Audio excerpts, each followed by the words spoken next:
It's the Agribusiness Report. I'm Tony St. James.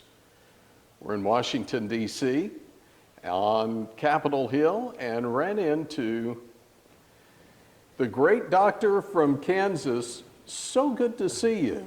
Tony, great to be with you, and I can't wait to talk agriculture. I was born and raised in agriculture, a fifth-generation farm kid, and it just feels like I'm back home talking to one of my family members.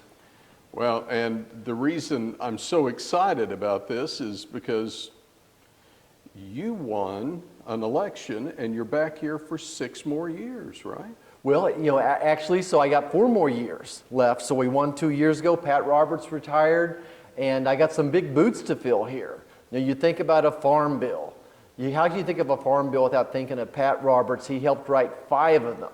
And so we're looking forward to getting started on that, and I'll be going to Pat for some sage advice.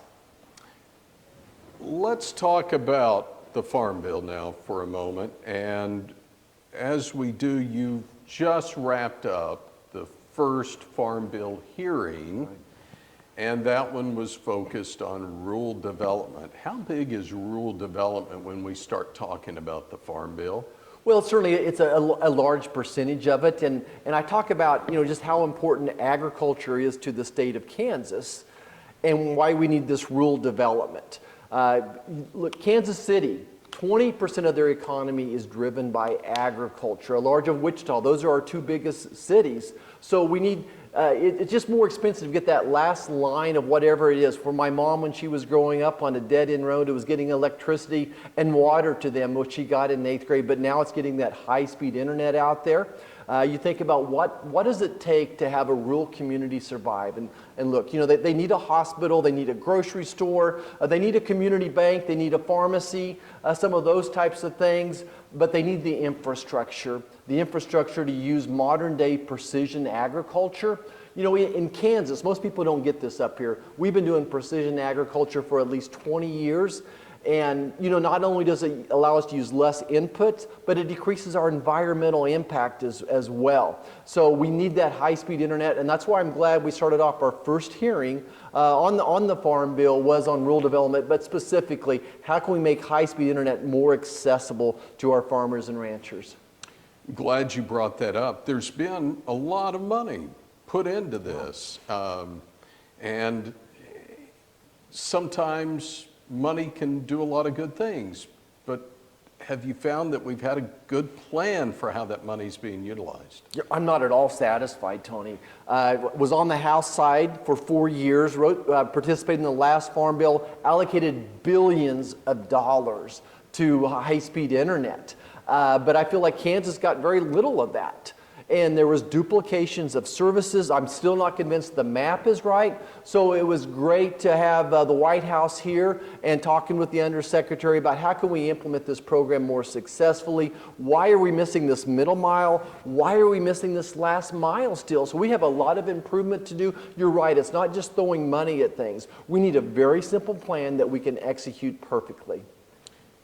Before we came on, we're kind of talking about Farm Bureau for just a moment. Kansas Farm Bureau, speaking of maps, has done a tremendous job in really mapping out the state. Is there a way for us to solve this issue? Yeah, so Rich Feltz and Kansas Farm Bureau do an incredible job, and I guess Rich is getting ready to retire. We're going to miss his leadership, but continue looking forward to work with Kansas Farm Bureau. It's truly the voice of agriculture there, American Farm Bureau up here, and yes, Farm Bureau led the way.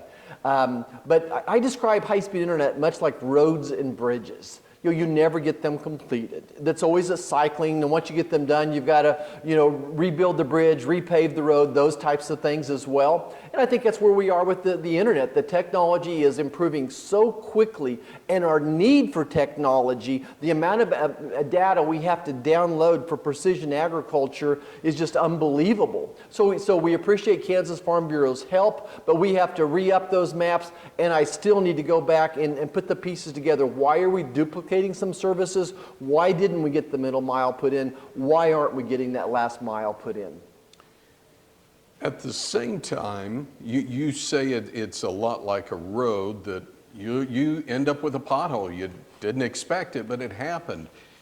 do we have the basic limits set where they need to be? In other words, if you set the limit at 25.3 or whatever it might be, have we already passed that by the time you build it out? That's a great point. And certainly, coming from the business world, we want to be thinking about the future. Do we buy yesterday's technology or tomorrow?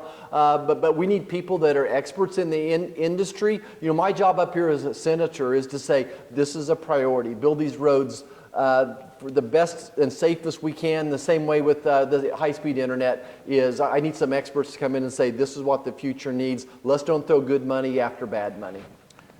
Okay, let's look at, and we're going to stick with the cost idea here, but let's now move it down to the farm and away from the broadband input cost. Those things have just been skyrocketing. Have you been watching it?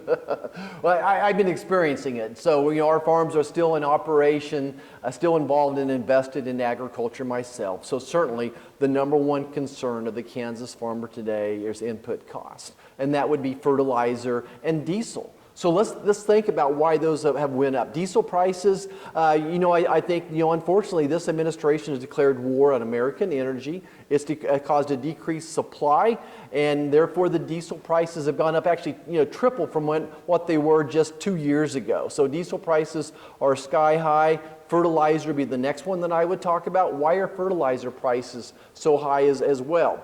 Well, fertilizer, the nitrogen-based fertilizers are dependent upon natural gas as both a substrate as well as an energy source. So that would be the biggest problem. Certainly the Ukraine war, where 25–40% of fertilizers pass through the Black Sea right now. Suddenly that's disrupted, so we have China in Canada buying their potash, driving the price of that up. So we want to talk about solutions, Tony. And I think that we have made a huge effort the past 2 years in my office to be the fertilizer king up here. We are trying to understand fertilizer forward, backwards, and sideways, and we're introducing legislation that we think would help drive the price of fertilizer down. And we don't have to get really down in the weeds. We've worked with the administration trying to decrease the tariffs on fertilizers coming from Trinity and Tobago, and then we're asking the administration to stop the tariff on fertilizers coming in from Morocco. But there's other things we can do. We can do things like work with the new technology, the new biophytotechnology, where we have plants that can basically grow their own fertilizers with microbes. I think there's the NEPA process. I'm sure your listeners are aware of what NEPA is and the EPA's impact on the making of fertilizers as well. So there's lots of things we can touch. People can go to our website, marshall.senate.gov, and get more information about how we're going to drive the price of fertilizer down. One thing we can't legislate, though, is the weather, and the state has been dealing with some devastating drought. How are producers handling that at this point? Well, it's tough times, and certainly western Kansas is used to, we live in a drought. But this year the drought hit southeast Kansas as well, and really the whole state. So certainly we cannot impact the weather, but we can. My goal is that not one drop of water ever leaves Kansas. So we need to be leading the world in how to be using water more conservatively. So for instance, Dodge City reuses 100% of their water.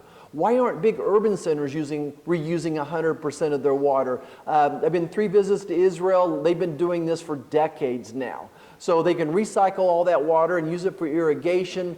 I'm excited about the technology, autologous pivots program that they make this technology in Wichita. Israeli technology, they're making it in Wichita, where we're putting a monitor on the pivot, and as it goes around the pivot, we monitor how much water is in the soil. It's using radar technology.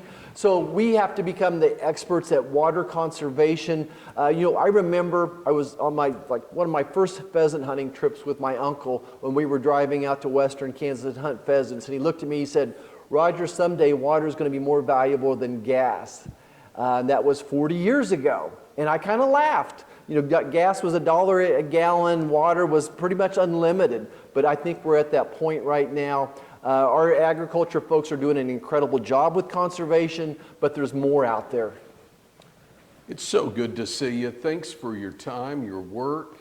Hope you'll do this again with us sometime. No, Tony, thanks for taking the effort to come up here. We appreciate your presence and helping us get the word out and communicate. You know, I think, again, what Pat Roberts said, when you get ready to write a farm bill, the first thing you do is to go sit on the tongue of the wagon with the farmers, and you help us do that. You help this line of communication. So we're going to be out there across the state over the next year listening to our producers, listening to the feedback that you're getting from your folks as well. And once again, just ask people, they go to marshall.senate.gov. They can stay up to date on this farm bill. It's the Honorable Dr. Roger Marshall. He represents Kansas, member of the Senate Ag Committee from Washington, D.C. I'm Tony St. James. It's the Agribusiness Report.